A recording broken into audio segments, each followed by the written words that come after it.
আজ থেকে 350 বছর আগের ঘটনা। বিশ্ববিখ্যাত পর্যটক আল্লামা ইবনে বতুতা তিনি তার কিতাবের ভিতরে উল্লেখ করেছেন, রে যুবক, ঘটনাটা তিনি এনেছেন রিহলাতে ইবনে বতুতা নামক কিতাবের ভিতরে। সৌদি আরবের একটা জাহাজ এসে মালদ্বীপের সাগরে ডুবে গেল, সবগুলি যাত্রী ডুবে মরে গেল। একজন কোরআনের হাফেজকে আল্লাহ বাঁচায় রাখলেন। কেন আল্লাহ রাখবেন না? কারণ তার সিনায় আল্লাহ তার কালাম আমানত রাখছেন। হাজারো কোটি টাকা পিছনে খরচ কইরা সন্তানকে কোরআনের হাফেজ বানানো যায় না রে, যদি আল্লাহ সিনাকে কবুল না করে। ঠিক না? রিকশাওয়ালার ছেলেও কোরআনের হাফেজ হয়ে যায়, দিন মজুরের একটা ছেলে কোরআনের হাফেজ হয়ে যায়, অল্প টাকাও খরচ করতে পারে না।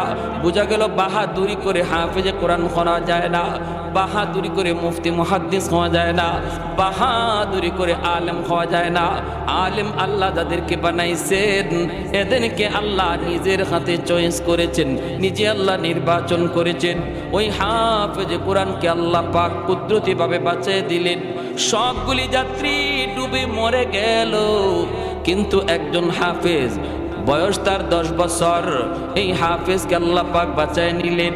কাঠের উপরে ভাসতেছে, মালদ্বীপের জেলেরা সাগরে নামছে মাছ ধরার জন্য। দেখে একটা ছোট্ট বালক কাঠের মধ্যে ভাসতেছে, এই বালকটারে তারা নৌকায় উঠে তারা বাজারে তুলল বিক্রি করার জন্য।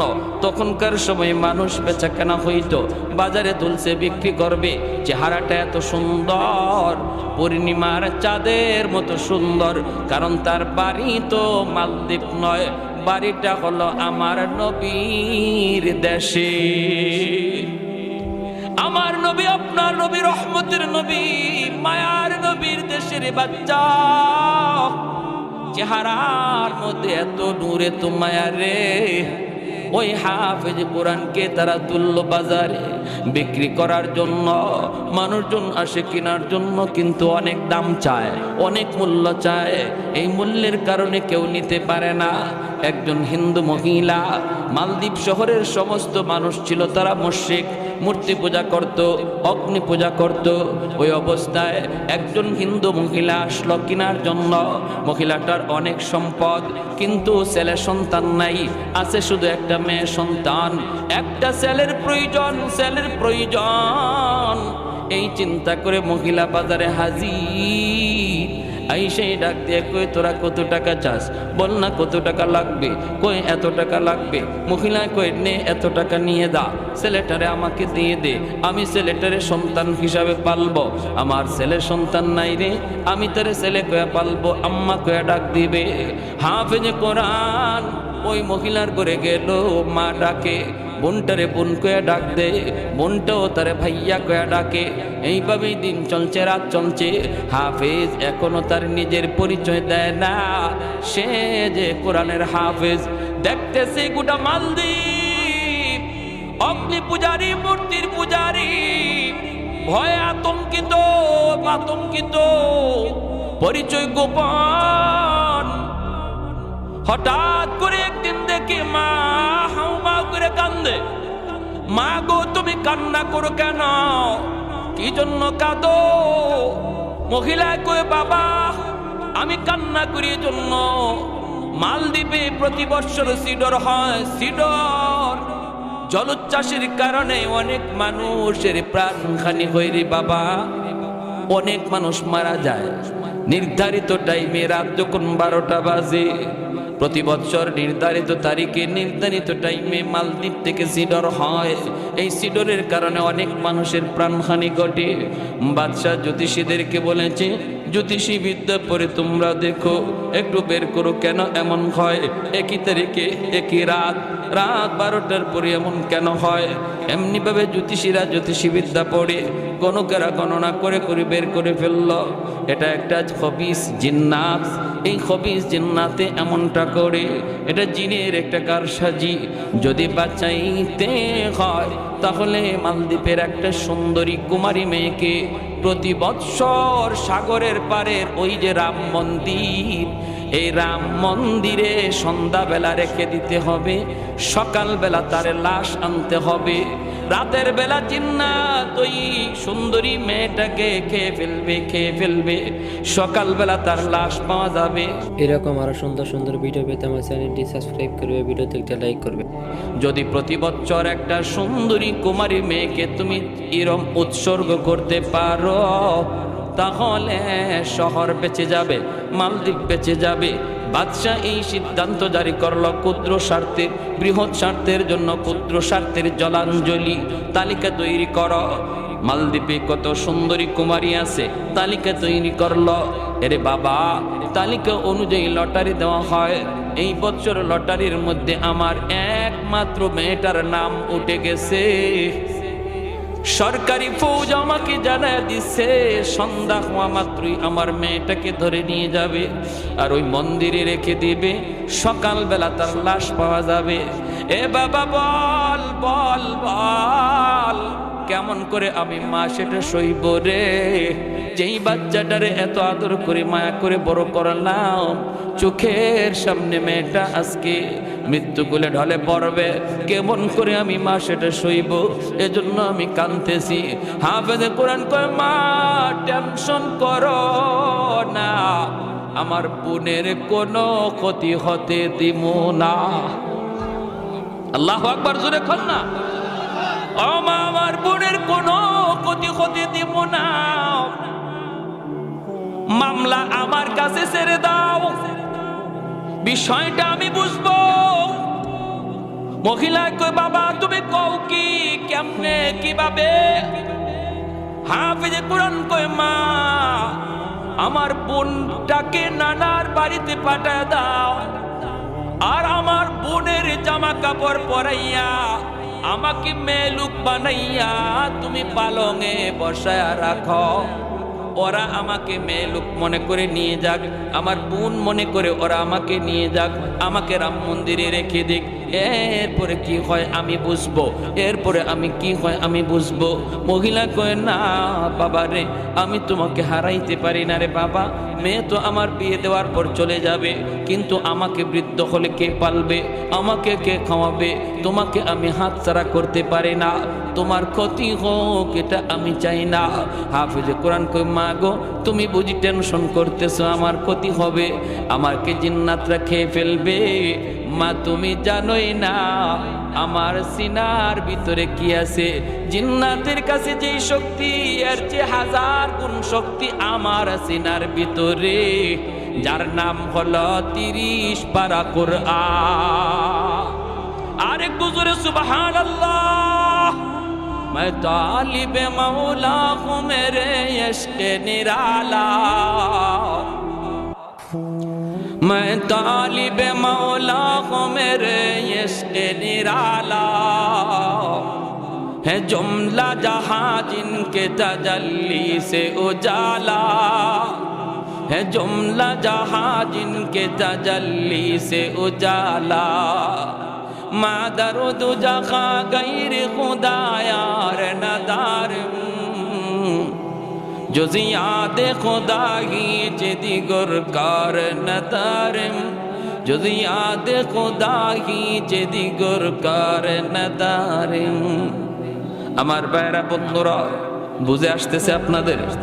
মনোযোগ সবার আছে তো? আলহামদুলিল্লাহ। হাফেজ সাহেব কি কয়?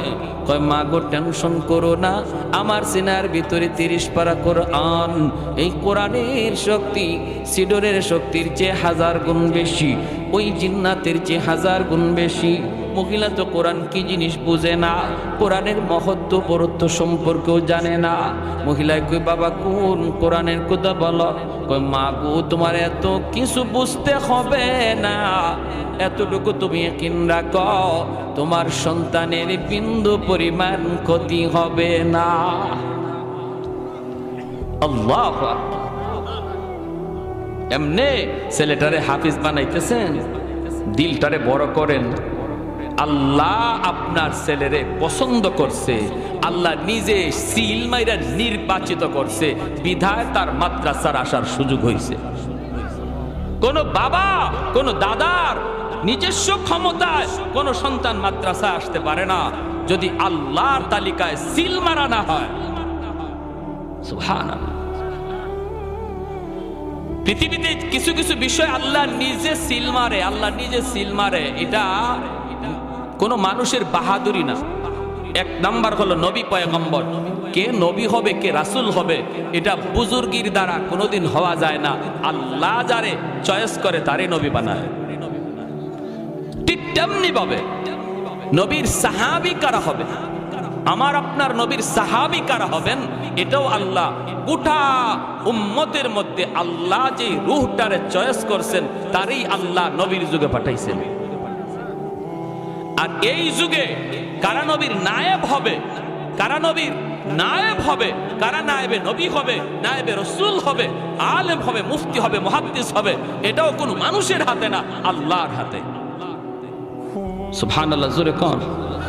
সাধারণ বিষয় নয়। মনে করতেছেন ছোট বাচ্চাটা এখানে হাঁটতেছে, কি হয়েছে ওর একটা ধমক দিলে, কি হয়েছে ওর একটা থাপ্পড় মারলে, কি হয়েছে ওর একটা গালি দিলে, খবর আছে আপনার? এই বাচ্চাটা এখানে আল্লাহ তারে নিয়ে আসছে, কারো কোনো মানুষের শক্তির দ্বারা আসে নাই। অতএব তার কলিজায় যদি ব্যথা লাগে, তার সাথে যদি বেয়াদবি হয়, আল্লাহর কুদরতি কলিজায় ব্যথা লাগে, আল্লাহর কুদরতি কলিজায় ব্যথা লাগে। আল্লাহ সইতে পারে না, আল্লাহ বরদাস্ত করতে পারে না। ছোট্ট একটা হাফেজ সাহেবের সাথে, ছোট্ট একটা বাচ্চার সাথে যদি আপনি খারাপ আচরণ করেন, এটা আল্লাহ সইতে পারে না। এটা আল্লাহ নিজের হাতে আনা, আল্লাহর কুদরতি হাতে আনা। এখন মহিলা তো টেনশনের ভিতরে পড়ে গেছে। সন্ধ্যাবেলায় সরকারি ফৌজ আসছে, সেই দরজায় নক করেছে, টক টক টক টক। মহিলা যেই মাত্র দরজা খুলল, কইলা দেখে সরকারি ফৌজ। কি দেখে? দেখা মাত্রই কয় রাম রাম রাম। রামে কোনো কাম হইব? জোরে কোন। কাম হয় কার দ্বারা? আরো জোরে কার? যেই কইছে রাম রাম রাম, হাফিজ সাহেব কয় রাখো তোমার কাম। ও মা, টেনশন করো না, ওরা কোনো কিছু দেখলেই তো ভগবান কইতে দেরি হয় না, ভগবান কইতে দেরি হয় না। আল্লাহর ঘর বাইতুল্লাহ মূর্তি ছিল 360টা। কয়টা আছে? নবী 360টা মূর্তি ভাঙছেন বাইতুল্লাহ। আর বর্তমানে মূর্তি হলো 33 কোটি। দেবতা ছিল 360টা, এখন হয়েছে দেবতা 33 কোটি। তার মানে যেটারে দেখে অবাক কিছু দেখে, এটারই ভগবান কইতে আর দেরি নাই। গরু দুধ দেয়, গাভী দুধ দেয়, হাই হাই হাই হাই, উলান কাটলে দুধ পাওয়া যায় না, তাহলে গাভী ওই ভগবান। বট গাছ বয়স কত? 100 বছর, কয় ভগবান। তুলসী গাছ, এটা কি হয়? কয় এটা খাইলে পরে কাশ ভালো হয়ে যায়, কয়তে ভগবান। বুঝছিনি কাম? এই ভগবান বানাইতে বানাইতে 360 থেকে গেছে 33 কোটি।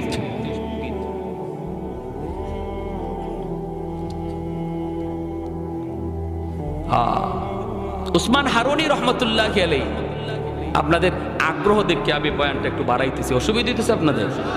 সবার মনোযোগ আছে আলহামদুলিল্লাহ। আর আসছিও তো কম দূর থেকে না, আর ফাইসি আপনারা আজকে আর সারমু না। ও মা গো, আর আমারও এমনি যাওয়া কালকে, আমার রাত্রে যাওয়ার কোনো সুযোগও নাই, বিমানের টিকিট হলো 11টায়, তো সারা রাত কাটাইলে অসুবিধা। আল্লাহ আমাদের এই বসাকে নাজাতের উসিলা বানাও, সবাই বলে আমিন। এখন উসমান হারুনি রহমতুল্লাহ আলাইহি, মঈনুদ্দিন চিশতি রহমতুল্লাহ আলাইহির উস্তাদ, ইনি একদিন খাদেম নিয়ে শীতের রাত্রে বের হয়েছেন, আর বলতেছেন বাবা একটু ওযু করব, পানিটা ঠান্ডা, দেখ না একটু আগুন নি পাওয়া যায়। খাদেম যায় দেখে কিছু মানুষ আগুনের পূজা করতেছে। আগুন যে ভগবান কয়, আগুনের পূজা করে। খাদেম যায় কয় বাইরে একটু আগুন দিবা নি। অগ্নি পূজারীরা কয় কেন? কয় আমার উস্তাদ পানি গরম কর্ম ওযু করার জন্য। অগ্নি পূজারীর দল তখন কয় এ শেখ মুসলমান, কস কি তুই? আমরা আগুনকে পূজা করি, দেবতা বলি। আগুন আমরা কোনো শেখরে দিব না, কোনো মুসলমান রে দিব না। খাদেম গেছে যায় কয় উস্তাদজি আগুনের সংবাদ তো পেয়েছি, সন্ধান পেয়েছি, কিন্তু ওরা আগুন দিতে রাজি না। কেন আগুন দিবে না? কয় ওরা আগুনের পূজা করে, আগুনকে ভগবান কয়, আগুনের সামনে উলু উলু উলু উলু উলু দেয়। তখন ওস্তাদজি কয় চলো আমাকে নিয়ে চলো। ওসমান হারুনি তিনি নিজে আসলেন, আইসে বলতেছেন বাইরে একটু আগুন দেও না, দিলে তো কোনো ক্ষতি হবে না। কয় ক্ষতি বুঝি না, লাভ লস বুঝি না, মুসলমানরে আগুন দেওয়া যাবে না, কারণ আগুন আমাদের ভগবান, আগুন আমাদের খোদা, এটা কোনো মুসলমানরে দেওয়া যাবে না। ওসমান হারুনি কয় আগুনের পূজা কত দিন যাবত কর? কয় 70 বছর যাবত। এর আগে কেলায় করছে, এর আগে বাপে করছে, এর আগে কে করছে? কয় দাদা করছে, দাদাই করছে, বাপে করছে, আমরাও করি। ওসমান হারুনি কয় এতদিন যাবত আগুনের পূজা কর, কেন কর? কয় করি এজন্য মরণের পরে আগুন আমাদেরকে জ্বালাবে না, আগুন একটু মায়া করবে, এজন্য আমরা আগুনের পূজা করি। ওসমান হারুনি কয় মরণের পরে আগুন তোমাদের মায়া করবে কি করবে না একটু দুনিয়াতে টেস্ট করে দেখো। কইটা আবার কেমন? কই পুরা বডি আগুনে দেওয়া লাগবে না, আঙ্গুল দিয়া দেখো। যদি আঙ্গুল না জ্বালায় তাহলে বুঝবা 70 বছর 80 বছরের ইবাদত কাজে লাগছে। আর যদি আঙ্গুলটারে আগুনে জ্বালায় তাহলে বুঝবা আগুন আরো ক্ষেপে রইছে, মরণের পরে ইচ্ছা মতো চুবাইব। ওই মৌলবী তোমার তো বুদ্ধি বড় ডাট, তুমি আসছো আমাদেরকে আগুনে পুরায় মারবা, আরে আগুনের স্বভাবই তো জ্বালানো। ওসমান হারুনি কয় না না, আগুনের স্বভাবই জ্বালানো নয়, আগুনের মালিক, আগুনের মালিকের ইশারায় আগুন জ্বালায়। যদি এমন না হতো ইব্রাহিম খলিলুল্লাহকে কেন আগুন জ্বালাইল না?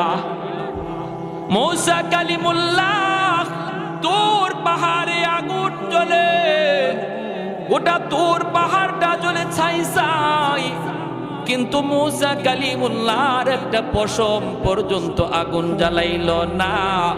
বুঝা গেল আগুন নিজস্ব জ্বালায় না, আল্লাহর ইশারায়। অগ্নি পূজারীরা কয় মৌলবী মূসা বুঝি না, ইব্রাহিম বুঝি না, তুমি কিছু পারবা কিনা দেখাও, তুমি কিছু পড়তে পারো কিনা বোঝাও। ওসমান হারুনি কয় তাহলে তোমরা বুঝি দেখতে চাও আগুন নিজস্ব ক্ষমতায় জ্বালায় না, তোমরা দেখতে চাও? বলে হ দেখতে চাই।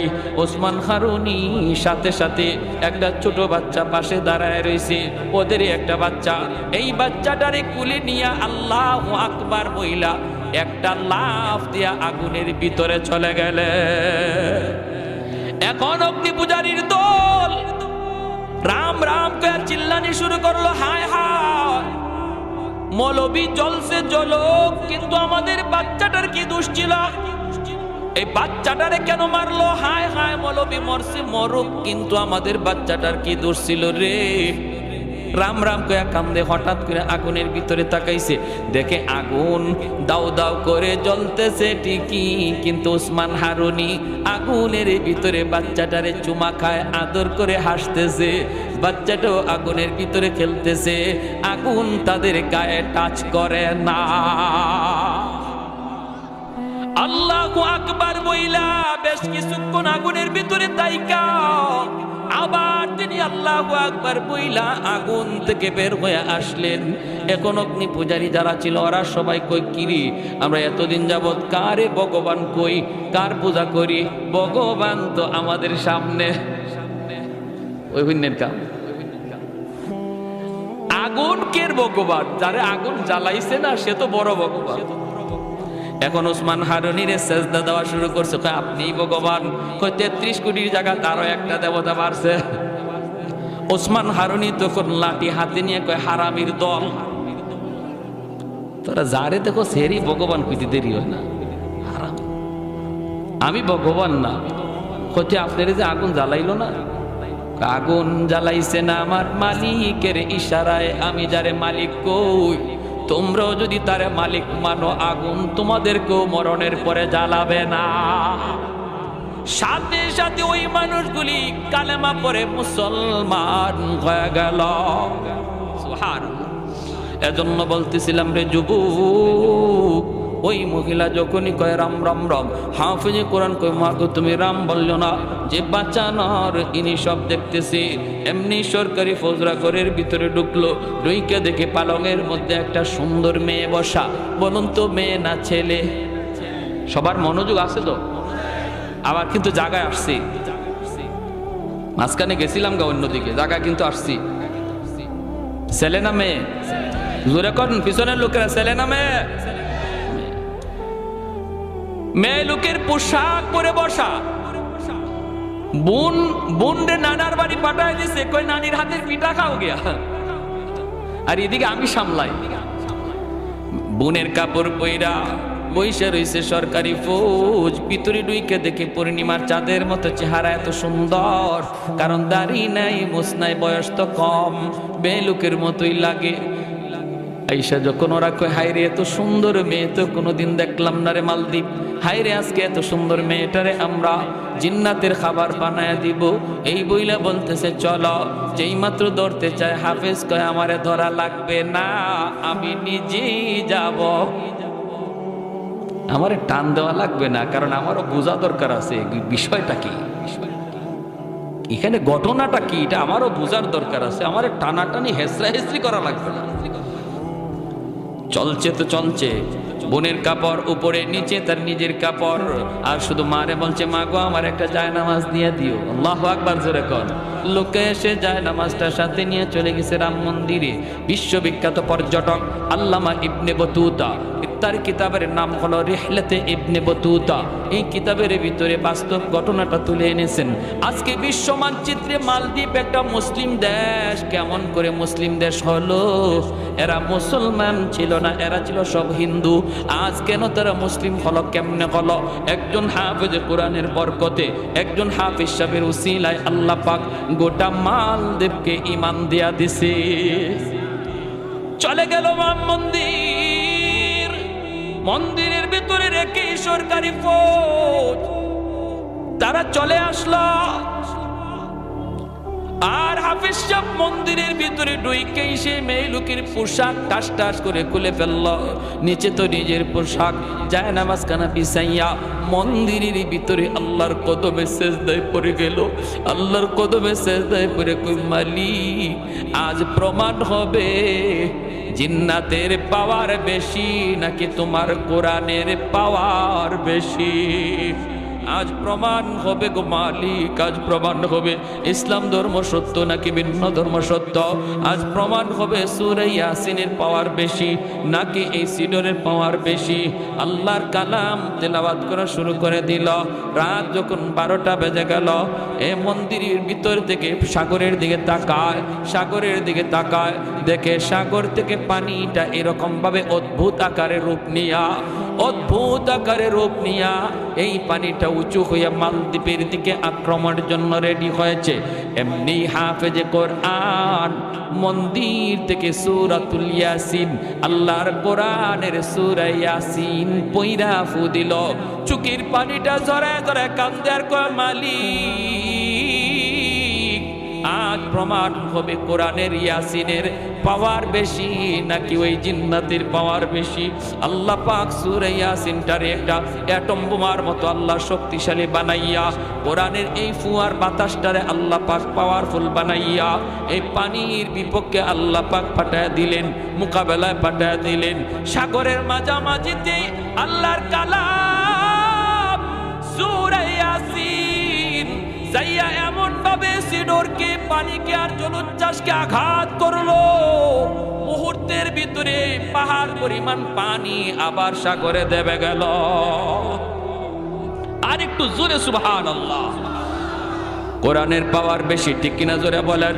আহাদুল লাইসা কামিসলি সামাদুল লাইসা কাফাদলি লিমানিল মুলকু তুগুই তো সাজাওয়ার খুদাই তো খুদাবন্দে আমি নি তো খুদাবন্দে ইয়াসারি তো খুদাবন্দে জামি নি তো খুদাবন্দে সামাই তো রাহিমি তো করিমি তো সামিঈ তো বাসিরি তো মুইদ্দি তো মুদিল্লি তো মালিকিল আরশি বাজাই। জোরে কোন আল্লাহু আকবার। এরকম আরো সুন্দর সুন্দর ভিডিও পেতে আমার চ্যানেলটি সাবস্ক্রাইব করবে, ভিডিওতে একটা লাইক করবে।